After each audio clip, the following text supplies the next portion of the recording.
मेरा नाम अर्जुन है।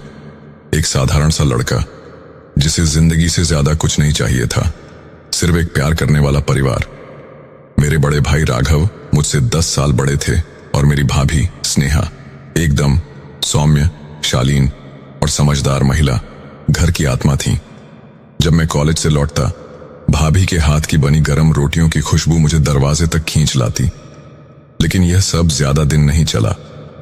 राघव भैया एक नामी बिल्डर थे जिनके पास खूब पैसा और रुतबा था, पर जैसे जैसे उनका बिजनेस बढ़ा, वैसे वैसे उनके स्वभाव में गुरूर और शक भी बढ़ता गया।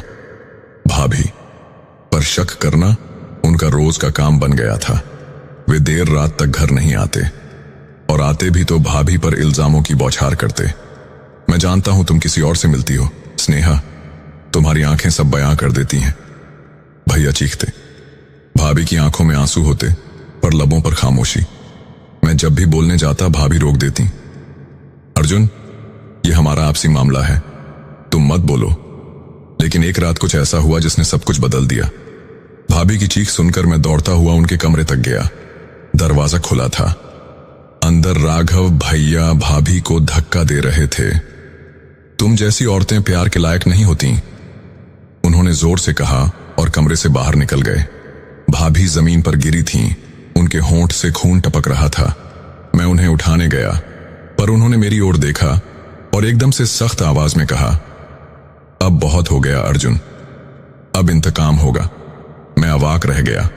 मेरे सामने जो स्नेहा भाभी थीं, वह अब सिर्फ एक पत्नी नहीं थी, वो एक ज्वाला बन चुकी थीं। अगले कुछ दिनों तक भाभी बिल्कुल शांत रहीं, लेकिन उनके भीतर एक तूफान पल रहा था। उन्होंने हर बात को रिकॉर्ड करना शुरू कर दिया।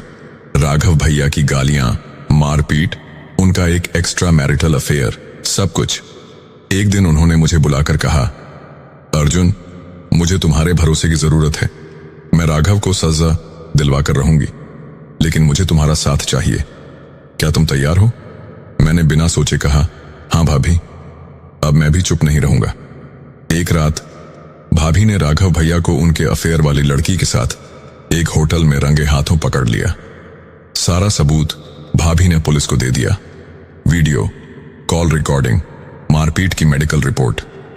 अगली सुबह घर में कोहराम मच गया। राघव भैया को पुलिस ने घर से अरेस्ट कर लिया। वो चीखते रहे, ये औरत झूठ बोल रही है, ये सब साजिश है। लेकिन सच्चाई के सामने उनका हर शब्द बेमानी हो गया। भाभी ने मीडिया के सामने सारा सच रखा। उनके आंसू नहीं बहे, उनके शब्दों में आग थी। ये हर उस औरत के लिए है जिसे चुप रहना सिखाया गया है। आज मैं चुप नहीं रहूंगी। पूरा शहर हैरान था। जिस महिला को सबने हमेशा एक सीधी सादी गृहिणी समझा, उसने ऐसा रूप दिखाया कि लोग सिर झुकाकर खड़े हो गए। राघव भैया को जेल हो गई, बिजनेस डूब गया, मगर भाभी की हिम्मत आसमान छू गई।